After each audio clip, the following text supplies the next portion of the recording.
नमस्कार, लोकसंदेश न्यूजमध्ये आपले स्वागत। मी स्मिता यादव। पाहूयात काही विशेष घडामोडी। आयुक्त तथा प्रशासक सुनील पवार यांनी पद्मभूषण डॉक्टर वसंतदादा पाटील सभागृह येथे पाणीपुरवठा विभागाकडे सर्व अधिकारी कर्मचारी बैठक आयोजित केली होती। सदर बैठकीमध्ये शहरातील पाणीपुरवठ्याबद्दल तक्रारीस अनुषंगाने आढावा घेण्यात आला।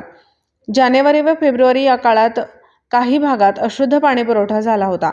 त्याबाबत विभागाने शुद्ध पाणी देण्याबाबत केलेल्या उपाययोजनांबाबत सविस्तर माहिती देण्यात आली आहे।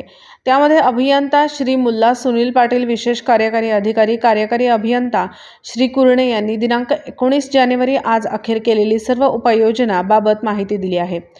कृष्णा नदीची पाणी पातळी कमी झालेली आहे, परिणामी पाणी अशुद्ध झाले आहे। पाणी साठा देखील कमी झाला आहे। त्या कारणाने काही भागांमध्ये पाणी पुरवठ्यामध्ये समस्या निर्माण झाल्याबाबत कर्मचारी अधिकाऱ्यांच्याकडून स्पष्ट करण्यात आले आहे। सध्या महापालिकेच्या जलशुद्धी केंद्रावर होत असलेले पाणी शुद्धीकरण हे चांगल्या पद्धतीने होत असून पाण्यामध्ये कोणत्या प्रकारचे वास अशुद्ध दिसून येत नाही। नदीपासून येत असलेल्या पाण्यामध्ये काही प्रमाणात अशुद्ध घटक मिळून आले असल्याने त्यावर तात्काळ उपाययोजना करण्याकामी तज्ज्ञांची मदत घेऊन पूर्तता करावी, अशा आयुक्त तथा प्रशासक सुनील पवार यांनी सूचना दिल्या आहेत। या कामी कोणत्याही प्रकारची हयगय सहन केली जाणार नाही। दोषींवर कडक कारवाई करण्यात येणार आहे।